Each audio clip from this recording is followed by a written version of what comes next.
Thank you so much. Thank you very much for those kind words. Dr. Foya Kohene, can we take a few remarks from you before we begin? Hello, everyone. Good afternoon. And it's a pleasure to be here to be able to engage all of you.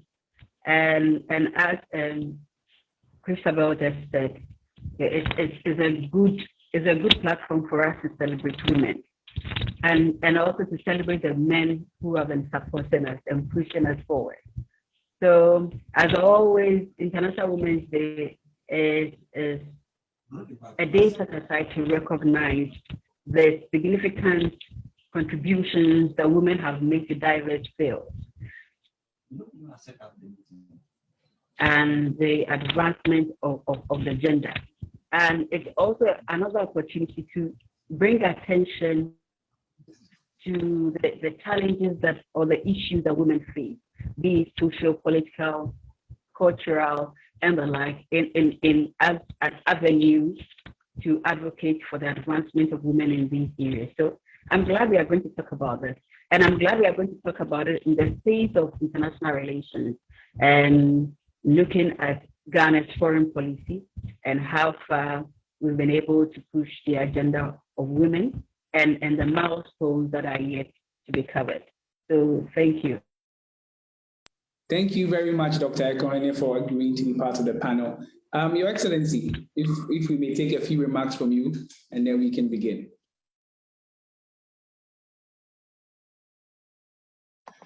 Thank you, Sheikh. I'm praying that you will spare me the punishment of that title, which I don't carry anymore. But to also say very quickly that I really am impressed with the initiative you have taken to bring us together to reflect on this very important and strategic subject.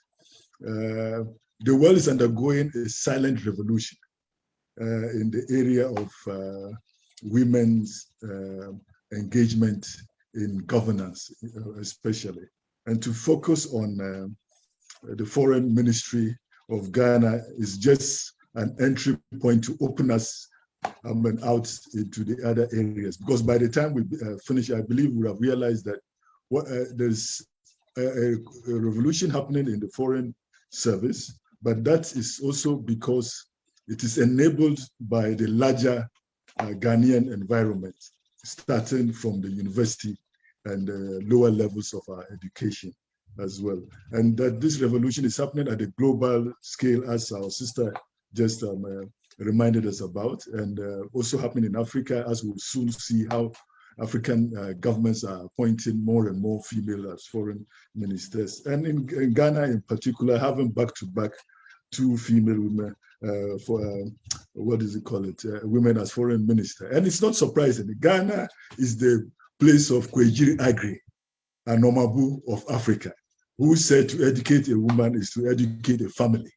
And of course, when you say educate a family, that is to educate a nation. People have changed what he said to say a nation, but that was what he actually implied. But he said a family. And it's the same Agri who said, only the best is good enough for Africa. And in women, we shall realize it because of the very attributes of women, very spiritual, very resilient. And so I'm excited to be on the panel with my two sisters to go through this exercise and strengthen ourselves moving forward. Thank you very much. Thank you very much, Thank you very much, Sir, for those kind words. And to set the tone or the foundation for our conversation, I would please kindly ask that I share my screen with a brief infographic report from the GHIIA.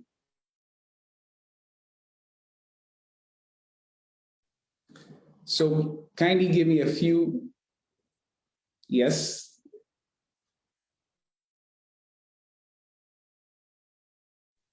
Can we all see my screen, please? I believe we can. So this infographic analysis is on women in global affairs and foreign policy. And of course, as we are all aware, the 8th of March 2021 marked. Oh, yes, we can hear in the background. And this year's celebration actually marked 110 years of consistent commemoration.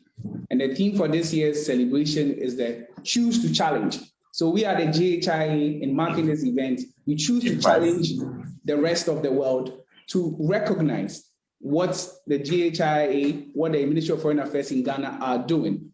And of course, the following slides provide an interesting factoid for the conversation. And of course, today, Ghana's ambassadorial list is made up of 32% women and 67% who are men. This is way below what the UN has been calling for since the year 2000 with resolution 13325. Out of the 64 countries accredited to Ghana with missions, 10% of them have female leadership. That's 1 in 10. And of course, since independence, Ghana has had only 3 foreign ministers who are female, making it 10% out of the 29 foreign ministers that we have had. And in the Fourth Republic, there have been only 23% who have been female, i.e. only 2. And these are the female foreign ministers that Ghana has had in the Fourth Republic, Honorable Shelley Ayoko Boche and Her Excellency Hannah Tete.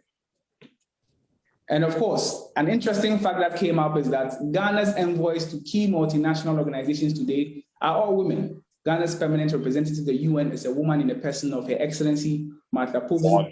Ghana's permanent representative to the European Union is a woman, Her Excellency Harriet Siam Boateng. And Ghana's permanent rep to the AU is actually a woman, Her Excellency Amachu Mamwa.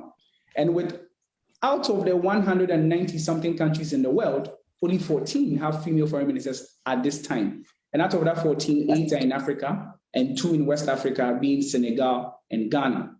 We think this is very interesting for us to discuss, to set the tone for our conversation today.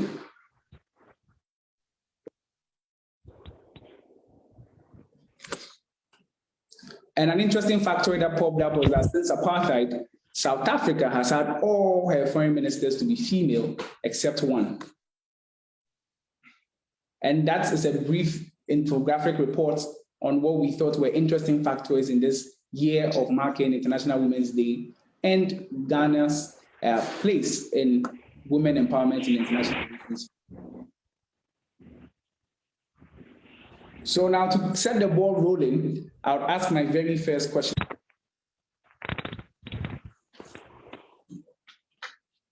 To set the ball rolling, my very first question, and I will politely defer and say that I would like Dr. Ekohene to set the ball rolling for us. And my question is, what has been the level of women participation in Ghana's foreign service and diplomatic efforts?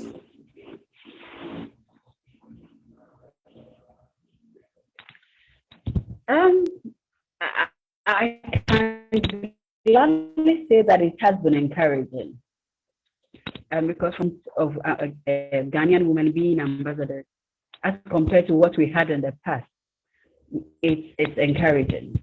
But of course, as you know, we can be greedy for such money, so we leave us to ask for more. And I think that one of the reasons for the ascendancy of women in globally and in Ghana's diplomatic space is because traditionally it was a male-dominated representation, but this is no longer viable because of the impact. So you have climate change,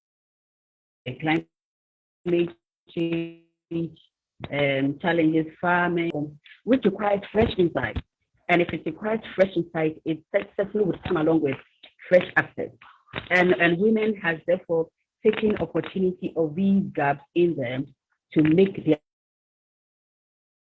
presence known, to make their work felt. Women as a gender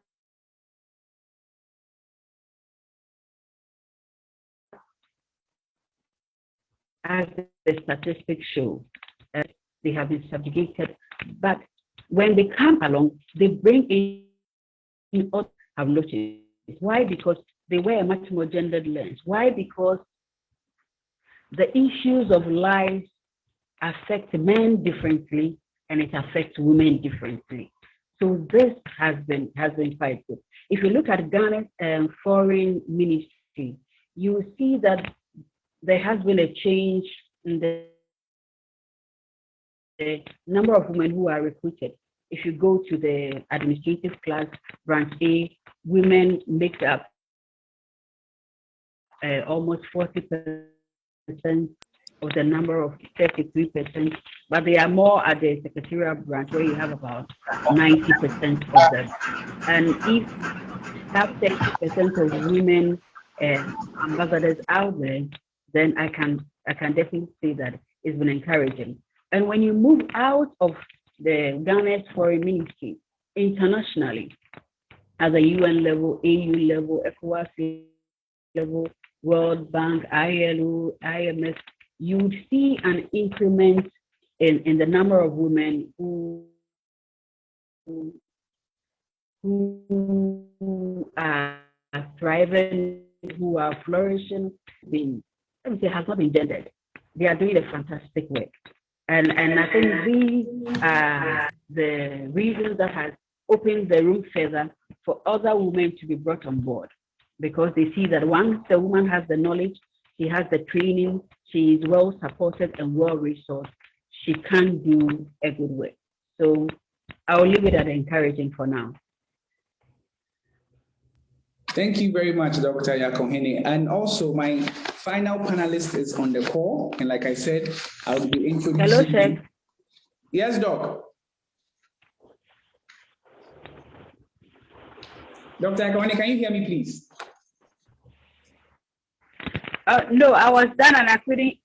Yes, I can hear you. I can. Okay, please. Thank you so very much for your submission. Before we continue with the conversation, I would like to introduce my final panelist in the person of His Excellency Ayikwe Otu, who is on the call with us. And as we all know, Ayikwe Otu is a lawyer and politician in Ghana. He just came back from his term as Ghana's High Commissioner to Canada, and previously he was Ghana's Attorney General and Minister of Justice, and he has graciously accepted to join this panel discussion to share his thoughts. If you can give us a wave, Your Excellency. Are you asking me? Yes, please, we can see you, sir. We can see you, sir. Thank you very much for joining us. I'm here with you. Okay, sir. Thank you very much. Jumping off from what Dr. Yakohene said, Dr. Yakohene believes that the participation of women in Ghana's diplomatic efforts has been encouraging. Do you share that view, Your Excellency, Mr. Wenado Kanyeregi, sir?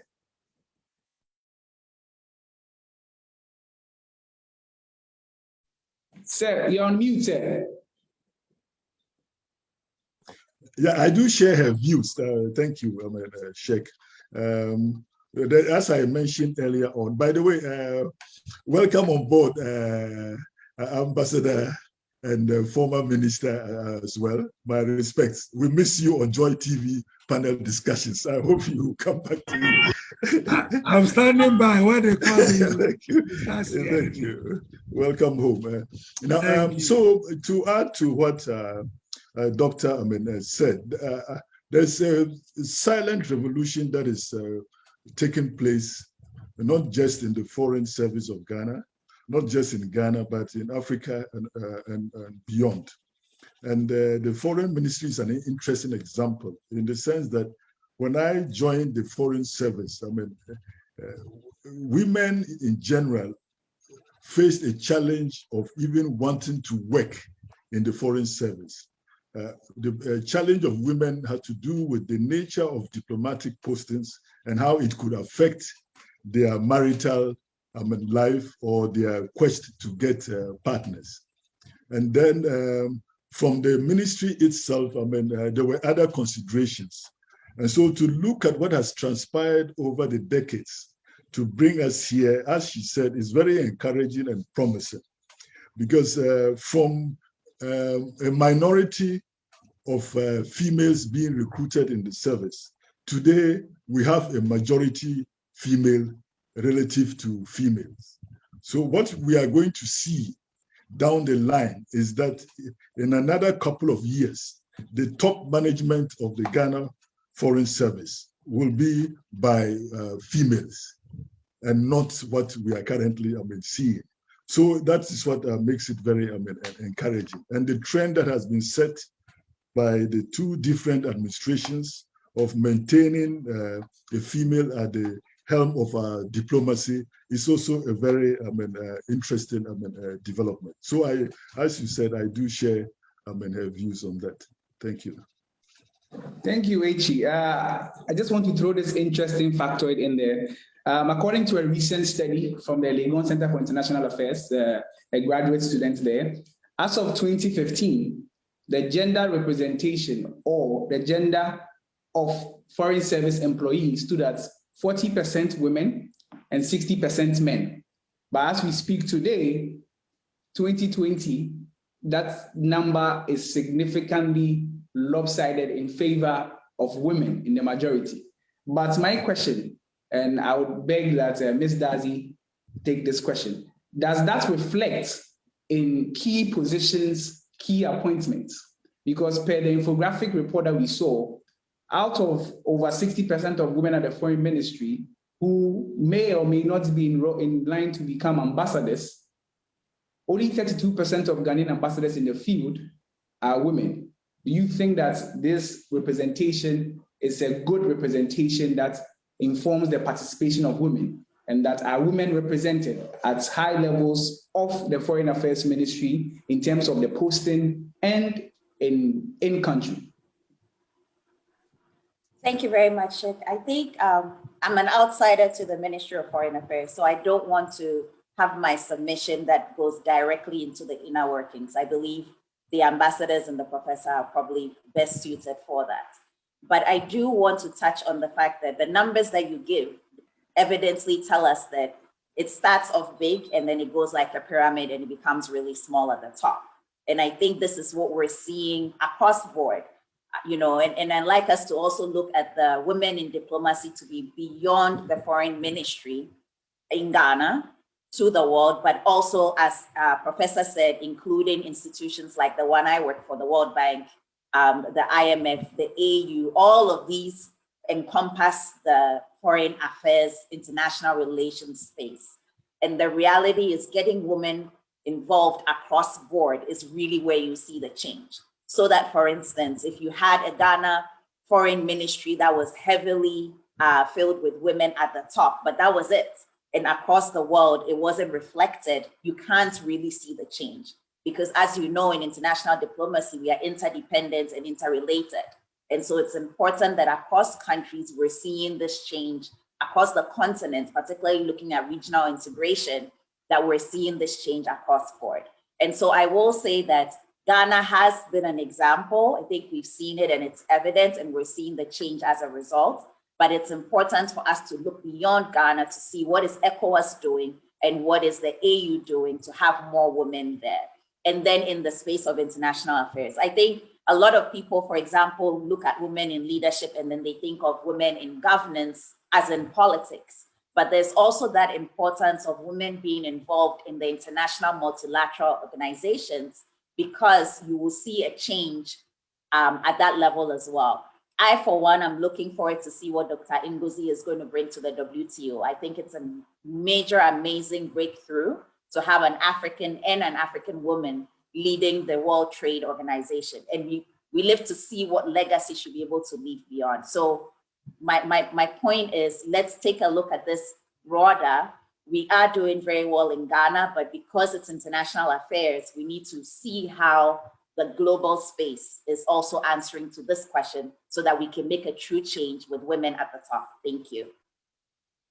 Thank you so very much, Ms. Dazi. And yes, the conversation about global affairs really transcends the Ministry of Foreign Affairs. And I'll take an initial view on this from His Excellency Ayikwe Otu about women in participation before we dive into what ECOWAS or the African Union is doing in terms of women in key positions in these multilateral and multinational organizations. Okay, thank you very much. I hope you can hear me. Can you hear me? Yes, sir, we can hear you, sir. Yes. I joined late. I wouldn't know what others had actually said, But gender mainstreaming is something that all over the world we are looking at.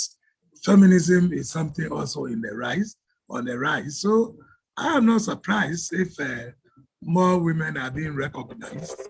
And under our own constitution, we want to give everybody an opportunity, Article 17, not to talk about any discrimination because of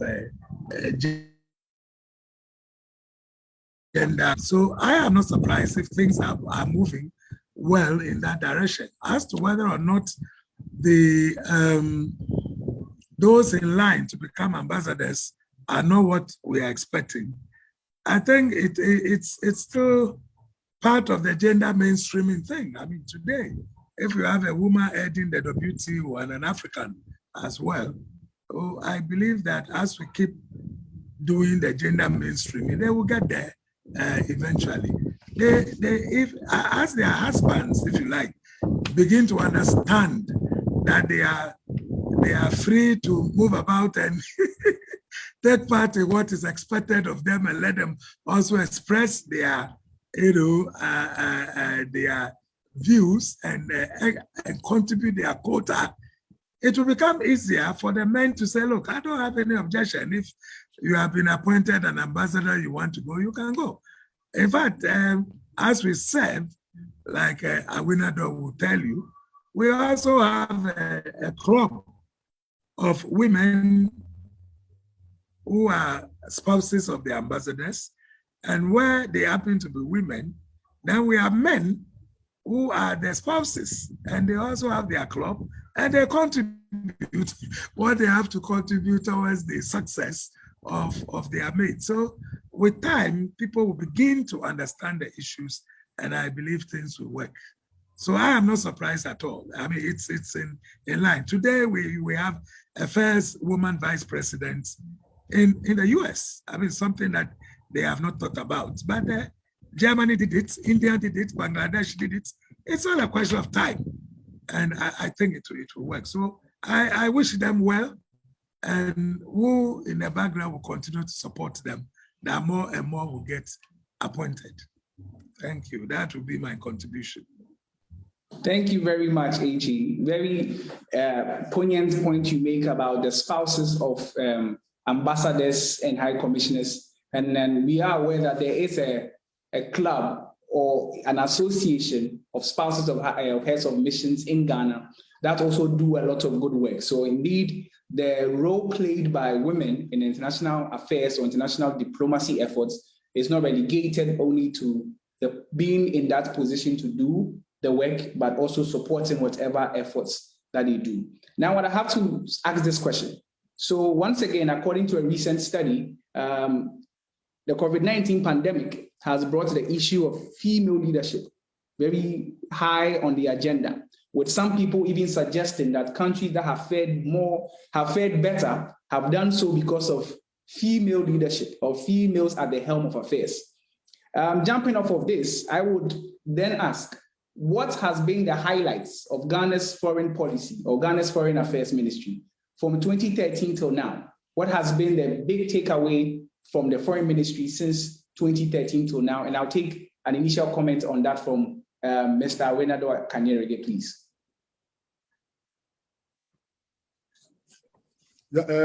Thank you very much. If you will indulge me, I would like to add to what has just been said.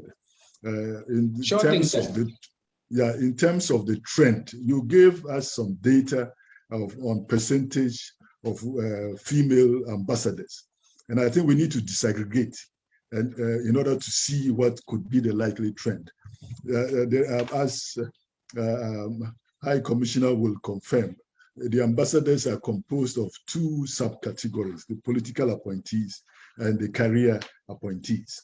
Now, if you look at what is happening in the foreign ministry, because there is a shift, an ongoing shift in ratio in favor of females, what we are going to see is that by in another couple of years, the headship of the ministry will be in favor of females.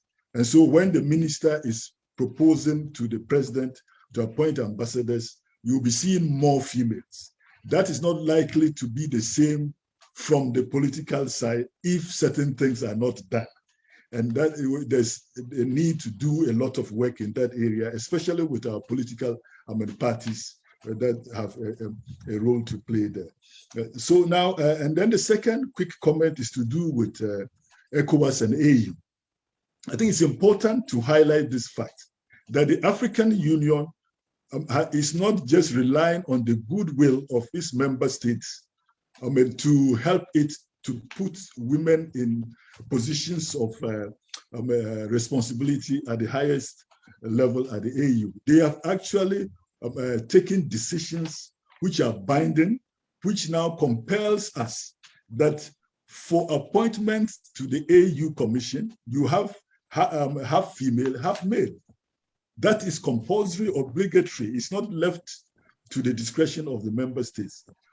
However, in the case of ECOWAS, it relies more on the goodwill of the member states. And so when you look at the picture of headship at the ECOWAS Commission compared to the AU, then you see a difference. And so we need to do some work with regard to ECOWAS. Then coming to the substantive question you asked about foreign policy, if you allow me, I would like to relate it with the role of the female ministers in terms of our foreign policy since 2013, because they headed the ministry over this period, specifically Honorable Anna Tete and Honorable Ayoko Bochwe, her successor. And you will notice an interesting development in terms of foreign policy execution under their watch. You see continuity and improvement as we go along. So if you talk about Ghana's policy of protecting the national interests abroad, subsumed in that is, of course, is the interest of diaspora as well. And one of the key points there is the issue of improving our travel documents, improving the access to our travel documents, and improving the security of these documents. So on the one hand, you have passports, on the other hand, you have visas. And so by the biometric passport system, in addition to opening branches domestically in the regions, and also enabling missions to have the capacity to deliver more passports for their nationals, which would have been one of the priorities of High Commissioner when he was in Canada, and that kind of thing. So you have that aspect. In addition to that, our interest, the image of our diplomatic missions abroad, having proper facilities that befit the image of Ghana. And so under Anna Tete, there was the Société Générale loan, which was taken to build, buy property, renovate properties. It wasn't consummated, continued by her successor, Honorable Ayoko Bochwe, and already we have some missions that have acquired or renovated properties in that regard. And it does a lot for morale of our diplomats working and our standing relative to others. If you take another area of our engagement at the multilateral level, ECOWAS and AU, starting with ECOWAS, if you recall, under the previous administration, we chaired ECOWAS. Under the current administration, we are also chairing ECOWAS right now. And during the previous one, at one point, we were having 5 elections to manage under the watch of Ghana, and that was done very successfully. Currently also under the present administration, under the current minister, we are doing likewise. One interesting thing which happened was to do with candidatures. And at the AU, you notice that, rather at ECOWAS, under the chairmanship of Ghana, even though we had a candidate for the AU, a decision was taken to back the Nigerian candidate on the basis of certain objective criteria, and in Ghana through their candidates. So to build up the solidarity, the good neighborliness moving forward. And ECOWAS, after Central Africa region, was the most organized going into those elections. I mean, so we were number 2 after the Central Africa region. The African Continental Free Trade Area Secretariat is here, I mean, under the watch of, again, our female, I mean, candidate. A lot of work, I mean, went into that, as you will recall. So in terms of our foreign policy execution, it has been in very safe hands under the 2 female ministers. And I'll leave it here for others to add to. Thank you. Thank you very much, H.E. It has been in safe hands. Those are the words from Ambassador William Awinado Kanyerege, that since 2013, Ghana's foreign policy has been in safe hands. What are your comments on that particular point, Ms. Darcy? Being as you are from a multilateral person's view of Ghana's foreign policy. I really appreciate what Ambassador shared with us, because I think we also learned a lot of the insights of how stability and continuity have happened. And I did pick up on the particular word continuity. It's so refreshing to hear that from one administration to the next administration, a woman leader continued the work of the one before. And I think this is something that the larger administrations should try to follow when it comes to political transitions. And so I think if there's something that we can learn from the Ministry of Foreign Affairs and how it's set up in its leadership right now, is that our nation needs to, basically take a cue from this when it comes to political transitions and try and continue the work that has been started, because after all, governance is a continuum. Also to the point around what the Ministry of Foreign Affairs does is related to that global peace and security and respect. Ghana has a lot of respect because of the stability from our foreign ministry, across the international community. And this translates into organizations like the one I work for, where when we're giving loans to Ghana, we do take a look at the credibility and stability in governance of the country. And I think this speaks to it a lot. Gender equality, gender equity, and gender mainstreaming are a major part of considerations for programming at the World Bank. And this, when we are able to have some of these conversations and have these communications out, it's important for the work that we do. So I would like to encourage all of us to tell the story better. I really appreciate this program because this gives us a way to understand and tell these stories. But I think to tout this progress that has been made. One thing that I wanted to ask, or really throw back even at our panelists in a discussion, is around the issue of support, right? So as I said at the beginning, we do have a lot of women at the base, but is there intentional support that is providing? Is there mentoring and coaching programs for women? Because I always tell people that we tout a lot the issue around women in leadership, right? But then you go into governance and then you find that the 2-3 people that were fired, and I can say that as a citizen, were women. And you realize that it happens because they didn't necessarily have that training that their male counterparts had to navigate the political space. So I'm actually curious also on the foreign affairs, international relations space, what kind of intentional training is given to our women so that you don't just get into the organization or get into the diplomatic corps, but you can rise up to the top. So this is more of an open question, and I think a discussion that will be good to have. Thank you. Thank you very much, Ms. Dazi. Dr. Yakohini, I think this question, if you can address it for me before you touch on the highlights of the 8 years of Ghana's foreign policy thus far. Which question is it? Is it the one?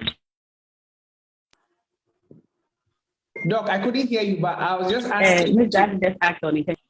Yes, about intentional support for women in Ghana's foreign policy space. I don't know about I know that intentionally women are being trained. So for instance, one of the things that both men and women have the opportunity to do is to further their education. And one such place is Celestia, and some are taken abroad. I also know that they undertake lots of training, they attend workshops and symposia. Sometimes they go abroad, even to Togo, to learn the other languages, to learn about maybe Asian foreign policy with other countries, all in our foreign policy goal of promoting economic diplomacy and good neighborliness.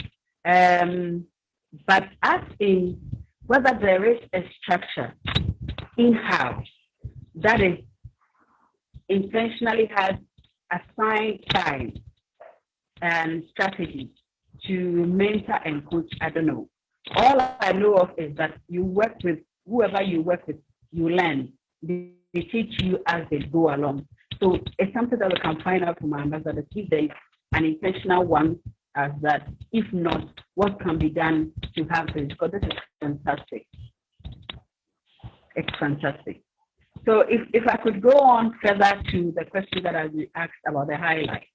I'm happy that Ambassador Winado spoke about continuity and stability, and he brought in improvement, because you see that under the era of both Her Excellency Hamatete and Honorable Shelia Yokobuchi, they have proceeded to still pursue Ghana's foreign policy goals, one being good neighborliness, whereby Ghana, to sustain the climate of peace and security in West Africa, goes on by using negotiations and mediation to maintain cordial relationship with her neighbors in the sub-region.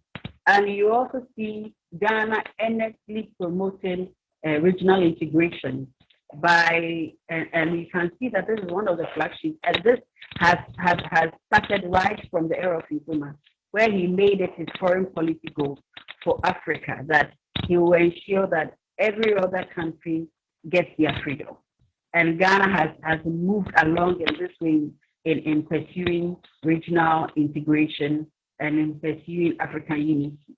And the support therefore of Ghana for the African Union has grown over the years. And you also see that under the era, they still pursue developing and sustaining international goodwill, solidarity and support for national development. And these are the initiatives or the goals that bring in or enhance and build our relationship with other countries, other states, as well as international financial institutions such as the World Bank and the IMF.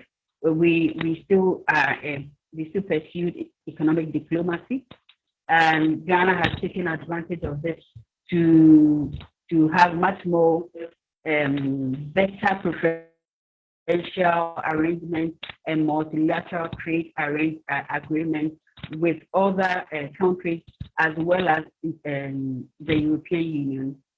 And now you can see there's a deliberate promotion and cooperation in scientific and technical research, whereby Ghana has facilitated the negotiation and signing bilateral cooperation agreements with other developing countries in the field of scientific and technical research.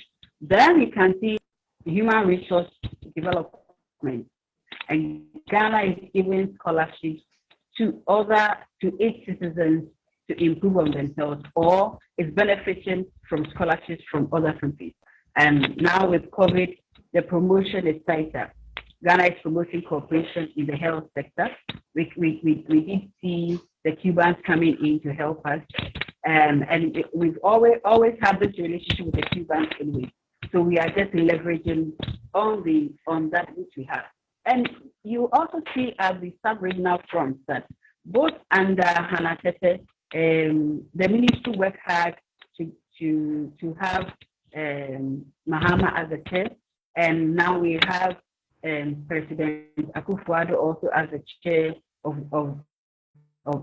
ECOWAS, and under that of Shelia Yokobuchi, Ghana was able to lobby and have AFSA Secretariat set up right here in Accra. It's also as a way of, it shows how far Ghana has come. It shows how Ghana has been accepted and how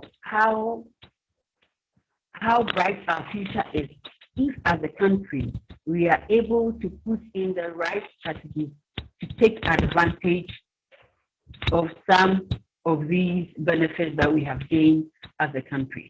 And then it also, of course, has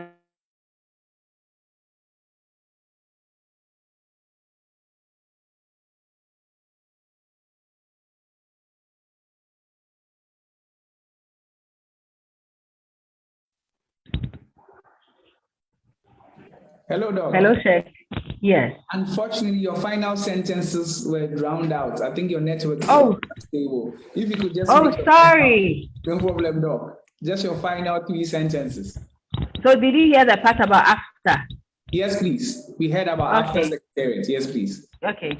So I said that I also see that Ghanaian nationals have been able to leverage on the image, the good image Ghana has in the global system to get appointed to international positions, usually based on merit though.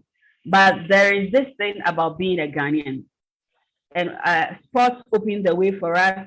His Excellency Kofi Annan, being so rest in peace, opened the way for us. And Ghanaians have been in high level positions all across the world. So it makes it easier for the door to be opened for others. And I also said that, so what we have to do as a country is to have the right strategies that will enable us to benefit more from what we are already enjoying, the approval and the favor we are already enjoying in the international system. Thank you. Thank you very much, Doc. I think it is safe to say that one thing that keeps popping up is about the specific intentional agenda, that we need a specific intentional agenda to reap the specific benefits that could accrue. And once again, I want to draw attention to the 2020 Global Gender Gap Report, which ranked Ghana 107 out of 153 countries when it comes to gender index, which doesn't cast a very good light on our efforts as a country. When you juxtapose that with Kenya's position, where Kenya actually has a specific gender parity policy, where it goes out of its way to make sure that gender representation at all levels is adhered to in terms of the government and the government machinery. So I'll throw this question to His Excellency Ayikwe Otu. Do you think that there is the need for a specific policy from the government to support the gender representation gap or the closing of such at the international level in terms of Ghana's foreign diplomacy and international diplomacy efforts?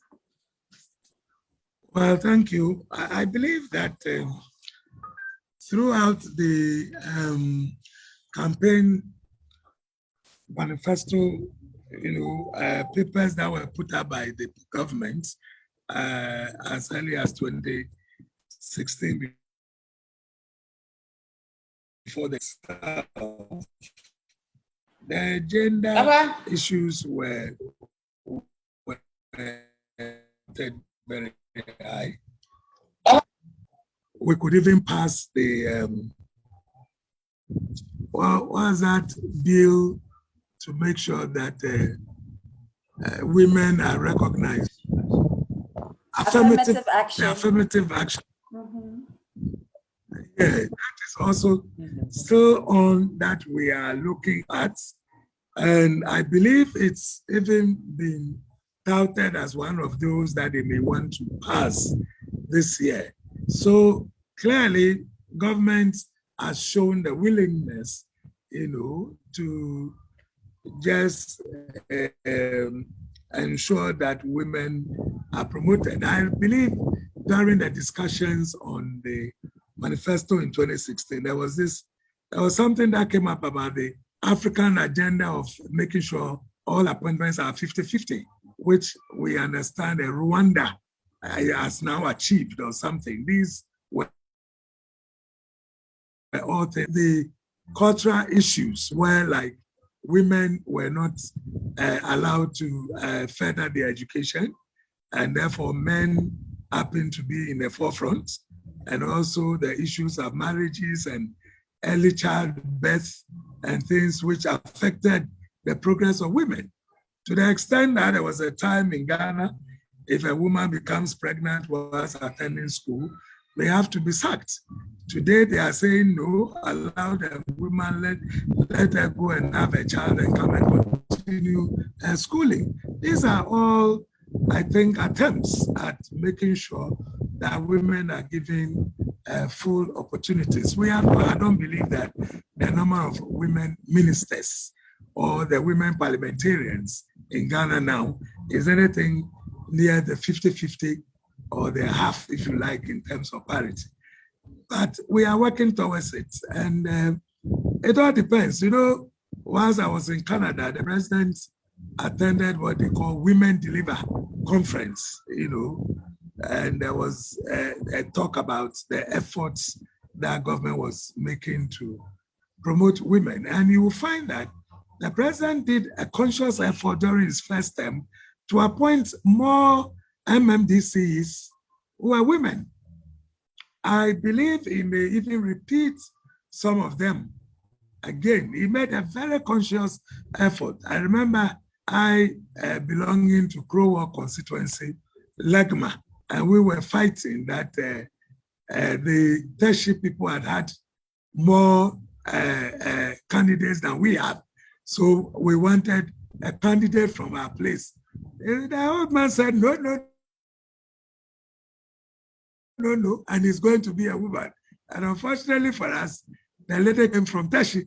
So they even had more of those who have represented. So I know as a fact that the president did very well in promoting more of the women when it came to the MMDCs.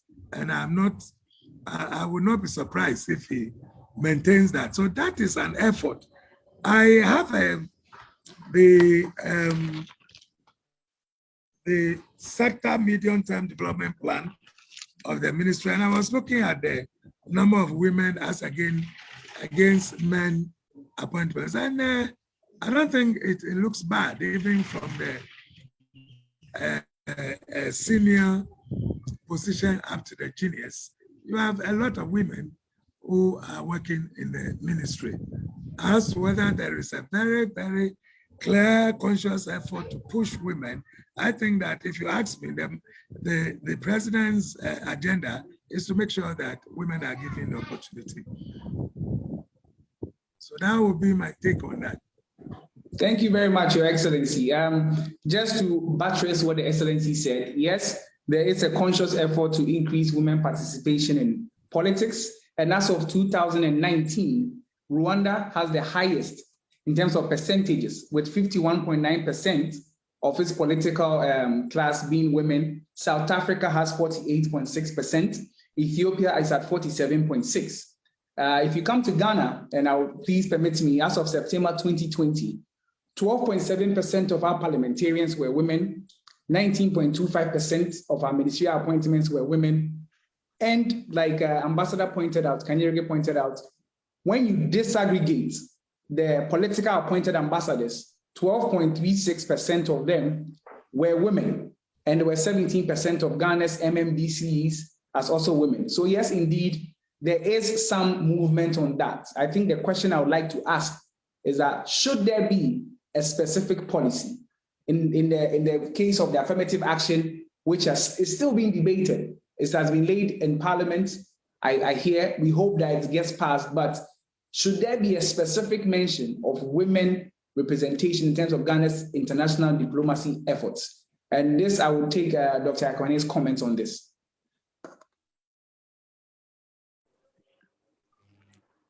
Okay. Well, so we all agree that there is a gender gap. We all agree that we are doing well, but we agree that we could do better. So if Ghana as a country should have a specific policy, and here I'm not even referring to the feminist foreign policy agenda, but a specific one that ensures that women with the right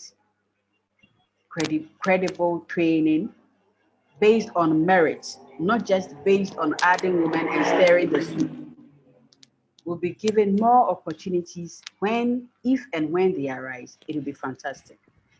Because as we've already already show it.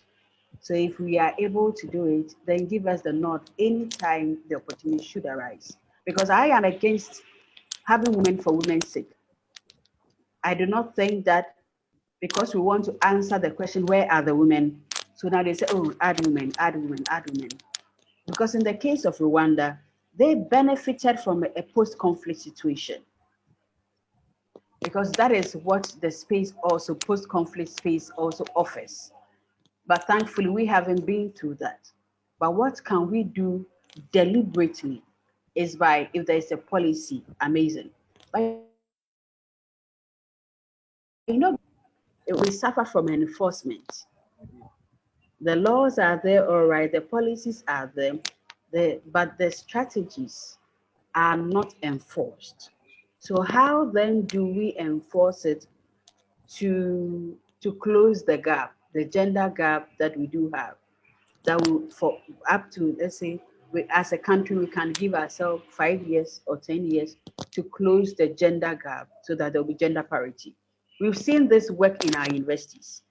I teach at that the university consciously gave females the opportunity. And so, for instance, they're looking at the aggregate and all. If a lady should get 19 and she wants a course, maybe, and a gentleman gets 17, the lady will give it.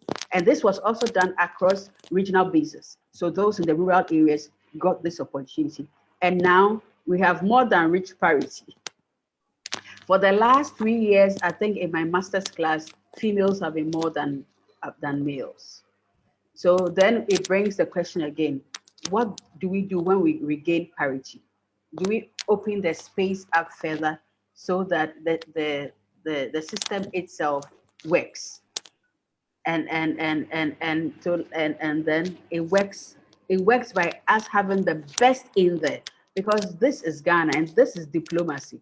And with diplomacy, you cannot afford to have anything less than the best, or your best foot out there, or your best representative out there. So yes, I think it will be fantastic. Because you see, what we do see is that we have more women clustered at the bottom. And then sometimes in the hierarchy, where decisions are taken, and where decisions are taken that have an influence or ramifications for both men and women are usually not there.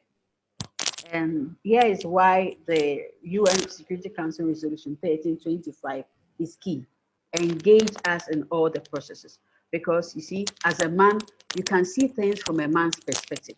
But as a woman, I will see things from a woman's perspective. So we go back to your question on COVID. Why is it that countries with women did better? Come on, we are the best caregivers. We are the nurturers, and we always look at, if our children are sick, we always think of so many things at the same time. Oh, it could be this, it could be that. What do I put in place if I have to go to work? What kind of medication? Who do I get to come and help? So I think these are the natural instincts and characteristics of women that help these countries. And let me also add, they had men supporting them. So we go back to the support of men, the support of our husbands. And when the ambassadors were talking about the support of husbands, I laugh, because we need it across board. Wherever you find yourself, every profession, you need the support of your spouse to be able to thrive and to flourish. If you do not have it, you suffer. You suffer, and then you may need to make choices that you would hitherto wouldn't have. Because we know that in the past, many people left the foreign ministry. Marriages landed on the rocks because husbands did not give their wives the necessary support. But whereby we always follow the winning and dining and looking posh, so that the image of Ghana will be the best. So yes, we need to strategically close the gap. Thank you very much, Doc. Ms. Darcy, can you take a bite? I mean, before you go, there is a Ghana National Gender Policy, which was enacted in 2015. So I think the policy does exist.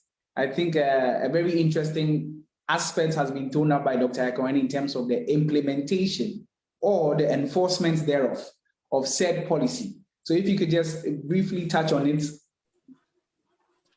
Great, thank you. I was actually going to mention to you that there is such a policy. I was part of the team that supported the Ministry of Gender, Children and Social Protection to get this through. And so again, in Ghana, we do well with the policies and the needed laws. The issue becomes actually implementing it. And so, I mean, I was thinking out loud that I'm going to follow up on the implementation plan for this gender policy to see where we are 5 years on, right? And there are intentional things in there that will promote, because like the professor said, we need to really look at it, not just at the ambassadorial level, but across board, the support that is needed for women to be able to thrive, to make it to the top. And I think we're all basically touching on the same issue around support. And I'm very grateful that the issue of the support of spouses or partners as men is important, so that we're not only focusing in on the women, but we're also not careful. We'll have an imbalance at some point, and we don't want that either. What we want is to have a balance across board where we have champions for women much as we have champions for men. And together we can push to gain this parity. I'm all for the point that we are not there yet. We can do better. I was looking up the statistics as you were, with the number of 8 out of 46 ministers are women, substantive ministers in Ghana are women. I'm sorry, from where I sit, it could have been better, not because they are women, but because they are qualified women. And we know them, you know, and so the question becomes some of the intentional decisions like a leeway, because we do have deputy ministerial positions to fill also. So let's see what we do with that. And with, you know, government is not just the ministers. Let's see what we do with the other spaces to be filled. I think will be really important, but it speaks a voice, right? When there's numbers. All of us talk about Rwanda and we're very excited about Rwanda. I like to look a little bit past the quantity to look at quality. And so that is where I think what we've been saying about intentional mentoring and coaching is important, such that we're not just throwing numbers so that everybody will say, oh, Ghana is 50, 60%. No, it has to be Ghana is 50, 60% of highly qualified women at the top. You know, and they exist. We see them, you know, in our schooling settings. Who are those topping the classes? They're women in so many different industries, in the sciences, in the arts, right? So it's not that we are lacking the caliber, it's the intentionality, if you ask me, that we need to be able to push forward. And I think with the ambassadors we have here, with Professor and people, you know, and the leaders we have in the Ministry of Foreign Affairs who have set a pace, it's only a good story, really, at this point. I take the cue on the idea of nurturing, but I also like to push us not to necessarily think of women as a different kind of brand.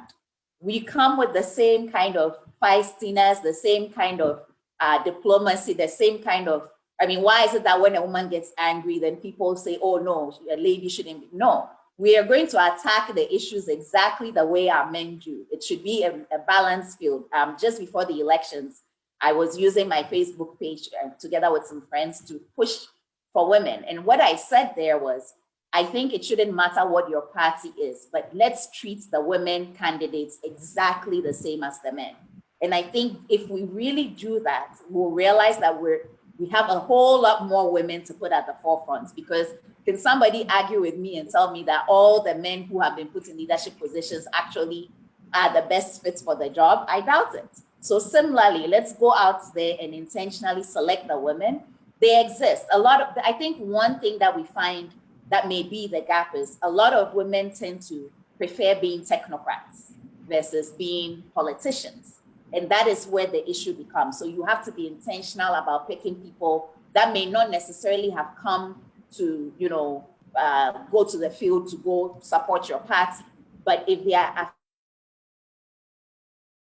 affiliated and their professional careers are in that direction, why can't we give them a chance across board in politics, but also in the international development space? I did want to use this platform also because a lot of people don't know. But for example, at the World Bank, we have 2 Ghanaian women who are vice presidents, Yvonne Chikata and Victoria Kwakwa. And I think that this is something that we should be extremely proud of, to have women and Ghanaian women at the helm of affairs for international organizations like the bank. So I just wanted to close on that positive note. Thank you. Thank you very much for putting that in. And I think also the regional head of IBM Africa is a Ghanaian woman. So I think it is also worth noting that, yes, Ghanaian women are excelling in other professions other than hardcore traditional diplomacy. But then the question is asked, UN Women have set at 2030 as a break-off point where they want to achieve every country should have had a female president or vice president by 2030. That's what the UN Women's Agenda 2030 says. And they also want to achieve 60% of ministerial positions for women and 50% of vice chancellorship and professorial appointments in a university should be women. 60% of chief executives in state organizations should be women. So now the question I would like to ask Ambassador Kanyerege, how do we go from 12.7% or 8 in terms of numbers, 8 out of 40-something ministers, to having 60%? And my math is really bad, but I believe that should put it around 30. 30 of the substantive ministers of Ghana should be women. Granularly, what do you think we can do to promote that with a specific point on international diplomacy and Ghana's diplomatic efforts, Ambassador? Yeah, thank you very much, Sheikh. Let me relate your question to your previous question, because it has to do with strategies and approaches. And you earlier asked whether in order to improve things, should we pass laws or what? My take is that passing of laws is part of the story. And you don't actually need laws to do that, but you still need laws. So it depends. If you take the progress in the foreign ministry, it wasn't because of laws. It was more to do with leadership. And it was more to do with the environment that the universities provided, because the access point to the foreign service begins with graduating students from the universities. And we started seeing more females. So that fed into it, and they had leadership of women who, by virtue of their perspectives, by virtue of Ghana's commitments to UN resolutions and whatnot, found an opportunity to leave a mark. Our sister was talking about COVID and the leadership of female presidents. I have an interesting saying that men, I don't know what Ambassador you go to say about this, since he has done politics before. My saying is that men tend to do politics and women do politics, actual governance, given their multitasking and that kind of thing. But that is a matter to be debated also. But coming back to the issue of the approach, let me use the military and use the African Union as examples to make my point. The AU took decisions about equal opportunity for women and men to the high echelons of the AU. But they didn't stop there. They went beyond there to develop standard operational standards for effecting that decision, which compelled member states, because without complying with those operational standards, you cannot move forward. You get the point. Now compare that with ECOWAS, which took a decision about the same thing, but does not have standards of operation, okay, SOPs. So it's left to the goodwill of the people. So we need, when we pass laws, to have operational manuals which help us to execute those laws at the same time. So just passing the laws, there are so many laws which are gathering dust because there is a gap. And having said that, in relation to this specific to Ghana, our parliament, we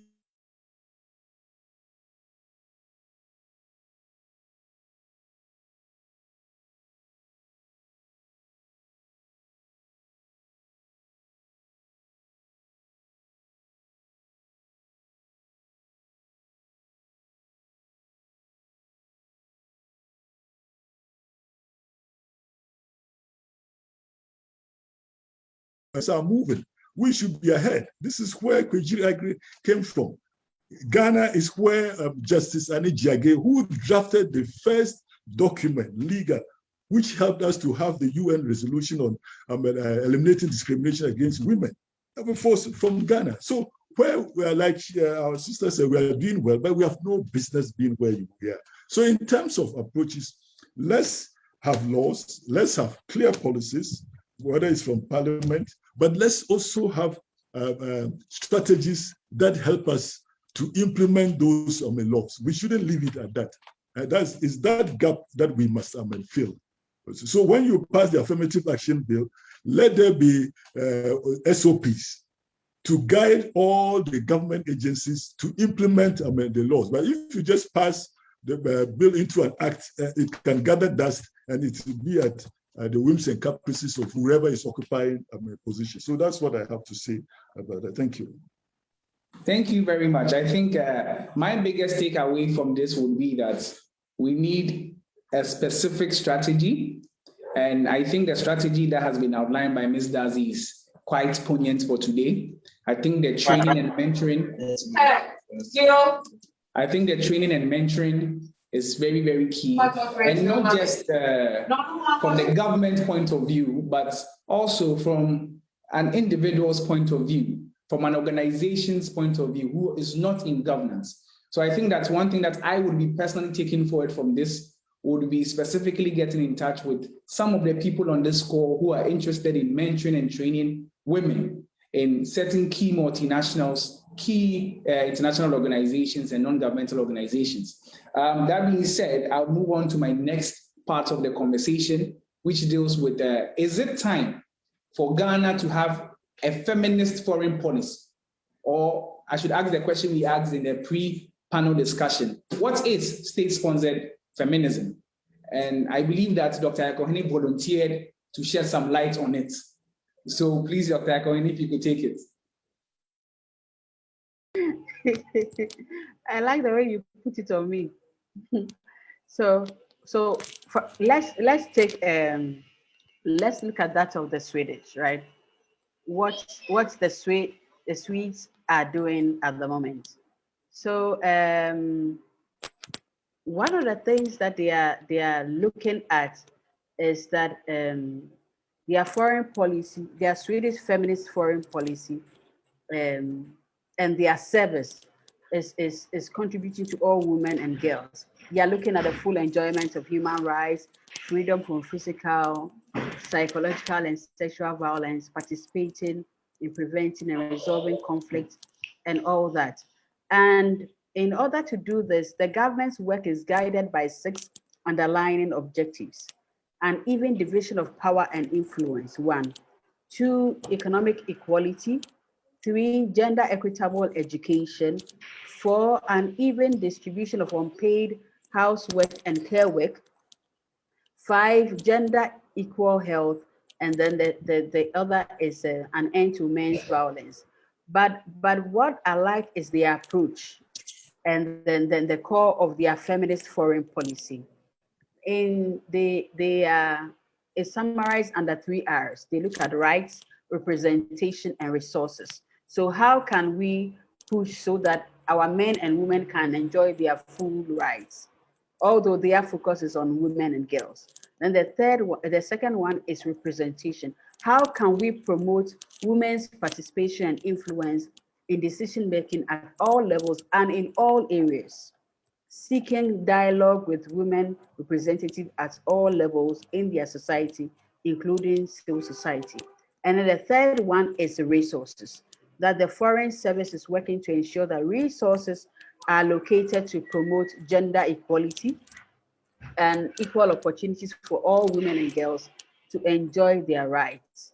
And they have intentionally, as Ambassador Awinaba said earlier, they have intentionally put in SOPs to do this. So they have indicative measures. One that looks at result-based management, the other that looks at gender equality budgeting. Then they also have guidelines and templates, communication activities, grant management, recruitment and appointments, and then the prevention investigation and dealing with sexual harassment, as well as nominations, or what we refer to as candidatures. And they are intentionally working on skills development and security work to do this. But I would say that Ghana is different because we have a different setting. We have a different, how we have advanced economically is far behind theirs. So rather, how would Ghana's feminist foreign policy look like? Or how will a gendered policy look like that would be able to embrace all of us? Well, one thing that should come to the fore is that it must be gender sensitive. And it must be gender sensitive by addressing the needs of both women and men, both young men and young women who are facing challenges. And this policy must be well steeped and real to our social, political, economic, cultural, and religious conditions and well-being. The policy must also promote human dignity, inclusiveness, and ensure equity.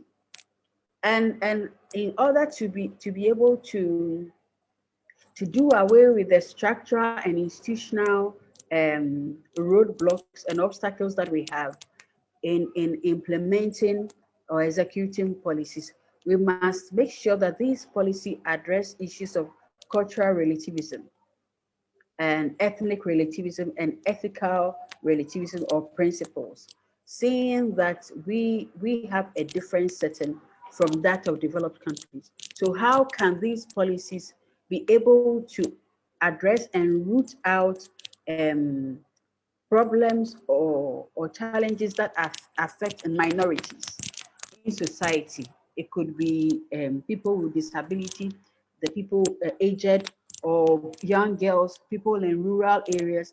Are we having this policy thinking of only the urban setting? Are we thinking of the rural areas where girls have absolutely very low access to, for instance, educational infrastructure?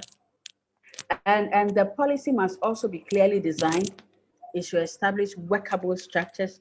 It should have trained human resources to man them, and then budget should be allotted, so specific funds should be allotted for it. In also, we should be able to have well thought out policies and laws to back it out. So one such law is the Affirmative Action Bill, which would, if it's not going to be passed now, is a good opportunity to take another look at it and see how it addresses some of these things I've spoken about. And then also, it should be reviewed every 5 years. Why? In order to reflect changing trends and demands. So these are some of the things that, or elements or ingredients that should be in a gendered foreign policy, and not, in the case of Ghana, I wouldn't even want to, a gendered foreign policy document that takes care of the domestic and also takes care of the international. Thank you very much, Doc. I think we can now use the term gendered foreign policy for Ghana. My question would then go to His Excellency Ayikwe Otu. What are your thoughts on a specific gendered foreign policy for Ghana?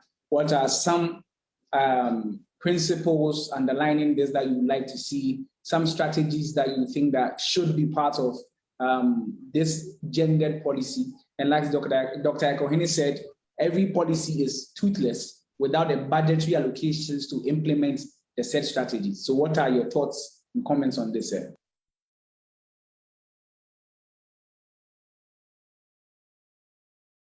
You're on mute, please.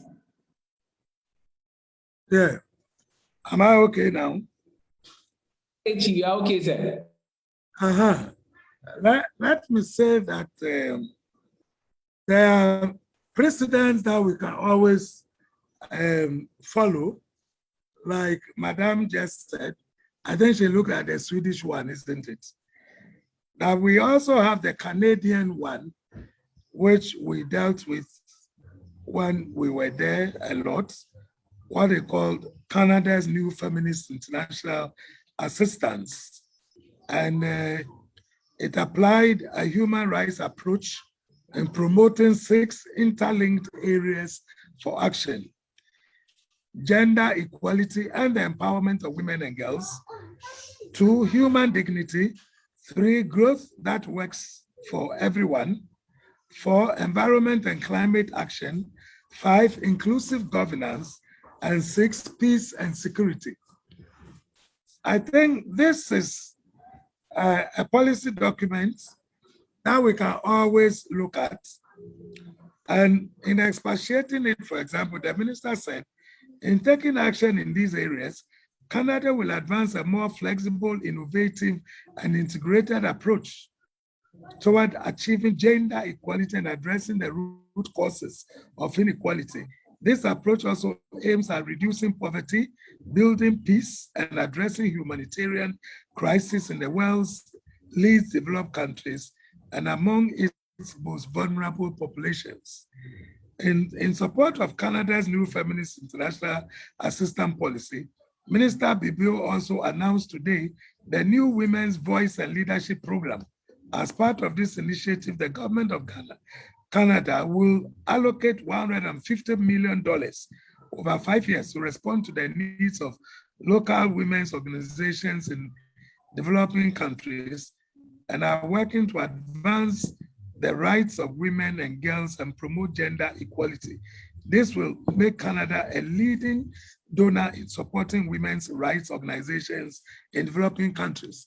In other words, to me, so long as there are precedents that we can look on in trying to craft ours, such as what Madam spoke about and the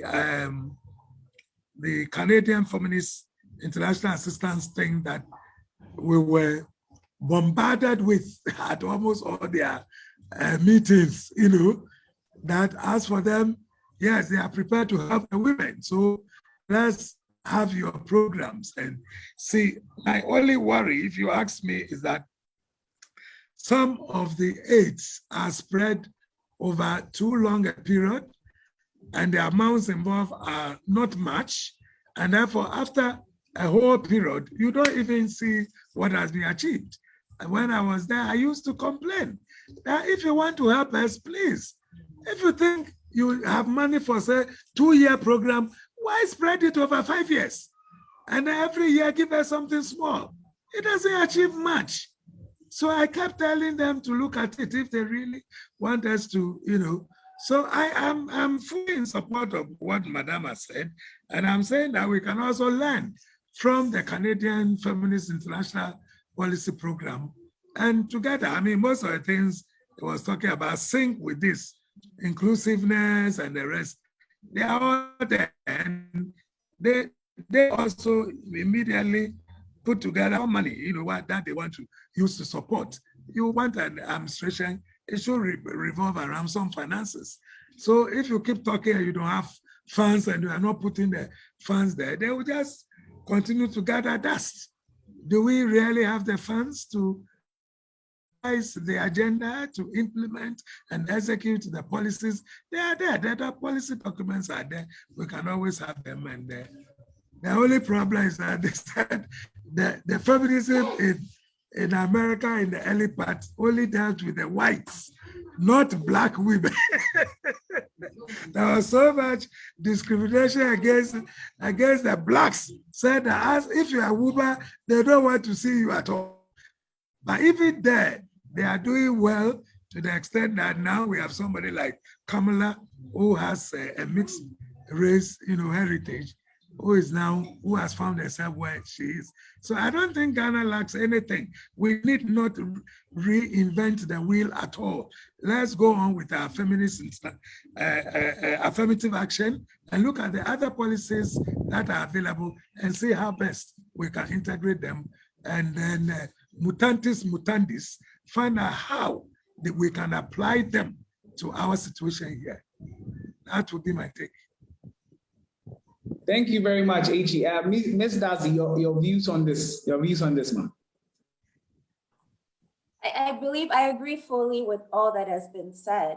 I think my focus really would be on the budget situation. And this is because I look at a lot of developments based on an economic view. So if you are hungry, somebody talks to you about human rights, it doesn't mean anything. Let's make sure that people can feed themselves every day and be able to move forward.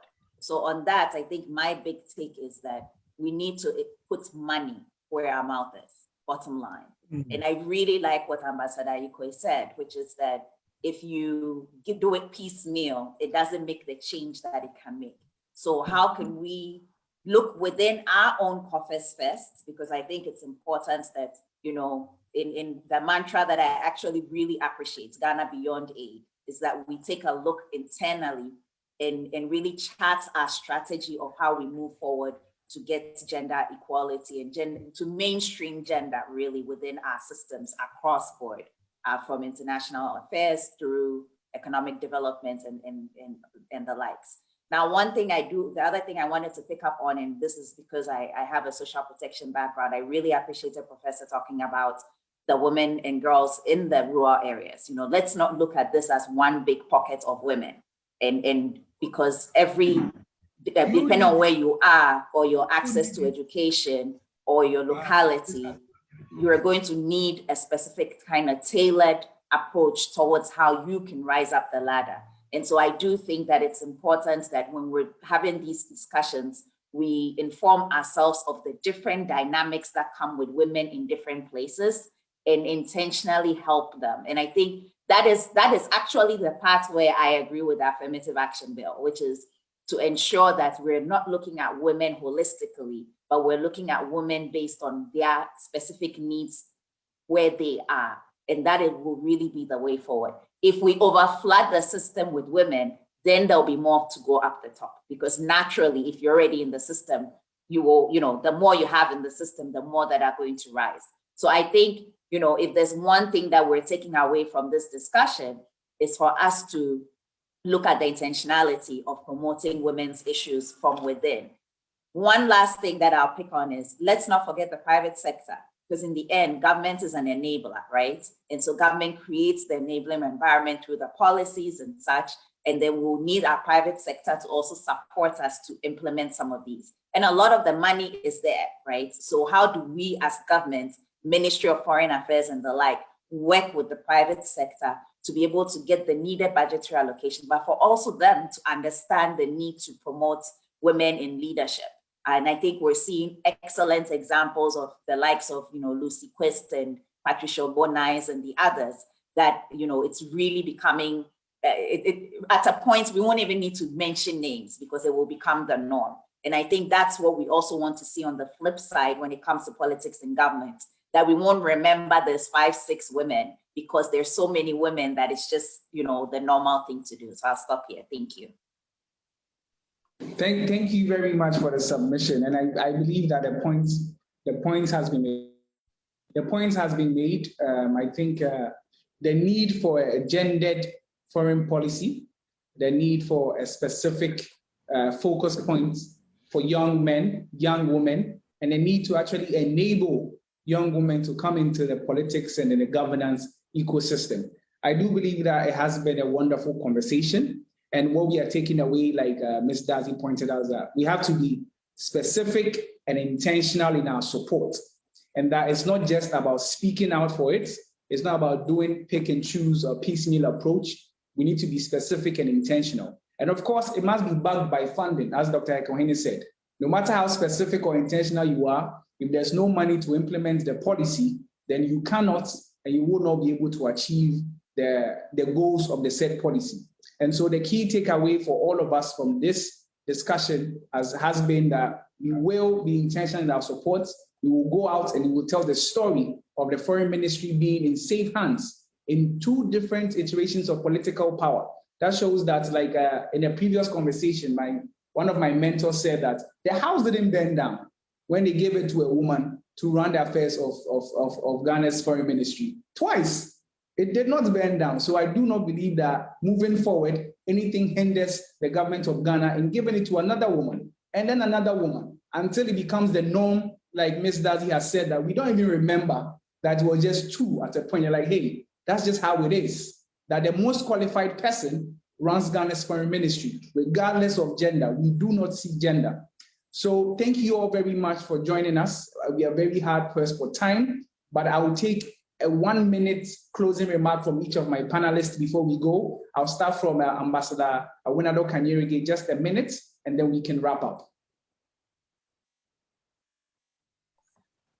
Yeah, my minute would be to add on to what my co-panelists said about Sure thing, sir.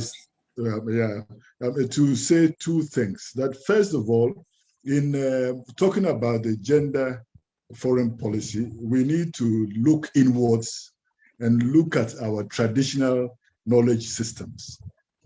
Diplomacy and foreign policy is not only coming to us from outside. In fact, we're the precursors of diplomacy and foreign policy if you go back to the ancient kingdoms of Africa. So that is the first take. The second is what Ambassador said, then to look at the best practices coming from other places like Sweden and Canada. And then in doing so, to unpack what a foreign policy should stand on. If you take the different pillars of the foreign policy, then how do you make those pillars to be gender sensitive? And the last speaker talked about private sector, the economy. If you are talking about a gender-sensitive foreign policy and you are talking about economic diplomacy, you are bringing in the aspect of the role of women in business in Ghana and in Africa, and how your foreign policy will help to empower them to play their rightful role. Just as we are implementing the African Continental Free Trade Area, the ECOWAS Trade Liberalization Scheme, what is the place of our women, especially SMEs, in this scheme? And then you can go to the other pillars in terms of peace and security, their role in the communities. Bisa Brewa, is a saying, there's a museum in Takoradi called Bisa Brewa, Koansas Museum. It says in the traditional setting, when there is an impasse, then they say Bisa Brewa, institutional knowledge. That's traditional and that kind of thing. So in unpacking, these are some of the things that we could be looking at in terms of gender foreign policy, which includes, of course, the recruitment. And as she said, let's not create the impression that affirmative action to promote girls to have access to the foreign service and other services to the detriment of boys. No, it's to give, as was mentioned earlier, equal opportunity. And I think that should be emphasized so that our boys and men don't get scared that girls and women are going to occupy the space, especially as they increase in numbers to their detriment. It is about equal opportunity. I think that is the bottom line. Thank you very much. Thank you very much, H.E. And to some of our audience who are not familiar with the Chi language, Bisa Brewa means to ask your grandmother or your great-grandmother. And the point that Ambassador Kanyerige was making was that in our traditional setting, when there is an impasse, when there's an issue that no amount of conversation can solve, who do they fall back on? They fall back on their great-grandmother or their grandmother who has the institutional knowledge to help them overcome whatever impasse that they may have encountered, because she has the wisdom and the knowledge to direct their affairs. That is for the benefit of some of our audience who are not familiar with the Chi language. I'll take final comments from Dr. Yakohene.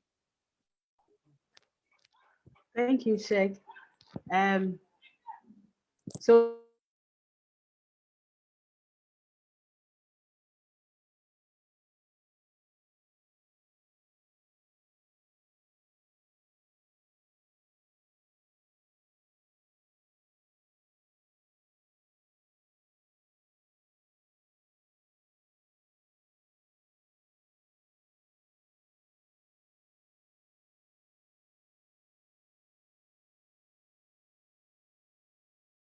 best of countries. And these, of course, whatever we do should be built on the pillars of the foreign policy goals that we already have and that are working. Thank you. Thank you very much, Doc. I'll take Ms. Dazi. Thank you very much. I think what I would like to add here is that we continue to tell our story. We are the only ones who can tell it the best. And so it's important that the stories, that positive stories we do have, that we continue to highlight them on our national arena, but also internationally, showcasing the women that are in governments, the women that are in diplomacy and what they're doing, the amazing work that is being done. Because I think that when we see these stories, even our young girls see them as role models.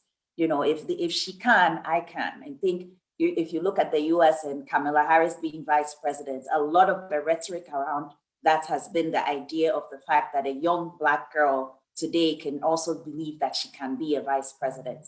And so let's really highlight the excellent work that is being done at the Ministry of Foreign Affairs. I think one thing I will not forget that I'm taking home with me from this session is what Professor Awono said, Ambassador Awono said, which was that we've seen continuity at the hands of women. And so let's really highlight the continuity that we've seen at the hands of women at the Foreign Affairs Ministry, and let's promote that into our larger society as a key element for political transitions, that we continue the development started before us and we keep going. And really, let's just continue raising high the flag of Ghana, showing the positive stories. Thank you so much. Thank you very much, Ms. Dazi. H.E. Aikweotu, if you can, your final comments for just a minute and a half.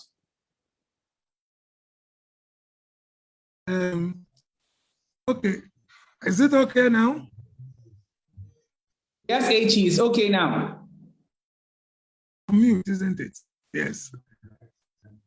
My point is that it's always good to have ambitious programs, but when it comes to politics, there I believe we have, like somebody said, check yourself.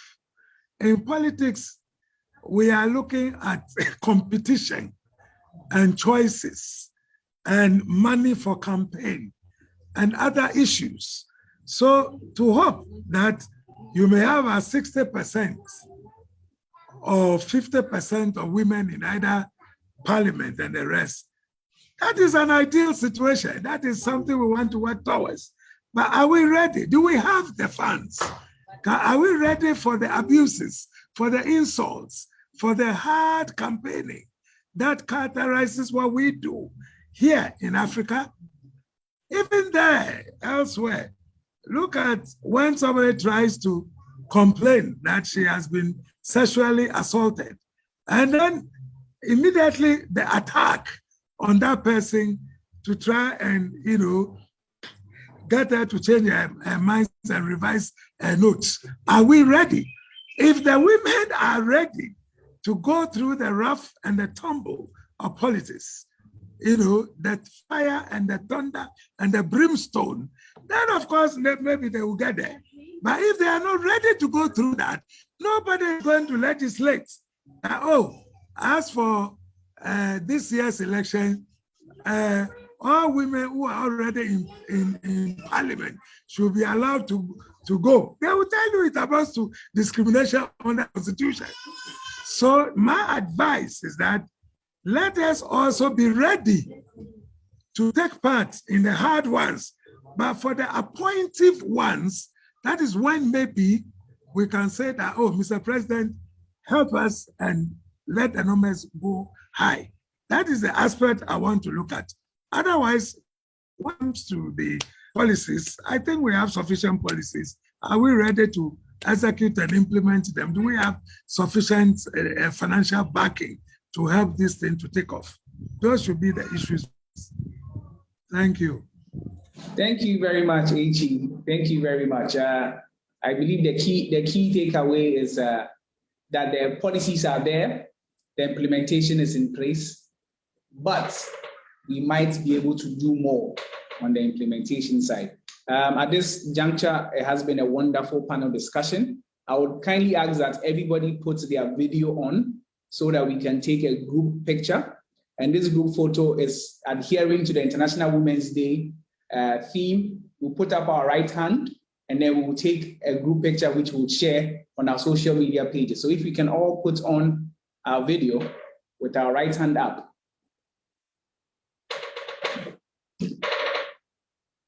Yes, please. Put my video on, please. Yes, please. Right hand up. We are waiting for a few more people to put their video on, and then we can take the picture.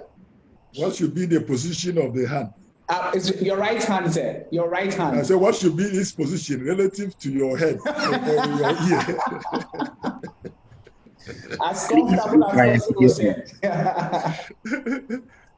Great. So we'll take one. Are you seeing? Yes, H.E., I'm seeing you, H.E.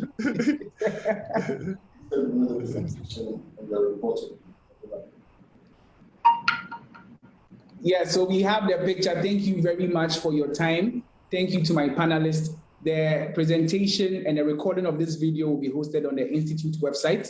I would entreat all of us to go there. Thank you so very much.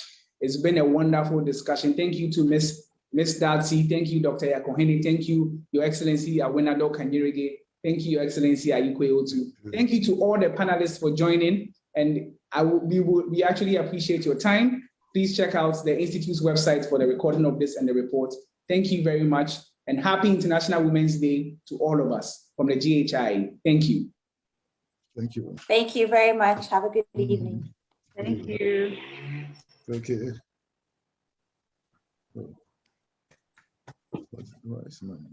Thank you. Have a good evening. Have a good evening too. Thank you. Good night. Good night, Ambassador. Okay, goodbye. Goodbye, Your Excellency. Goodbye. Yeah,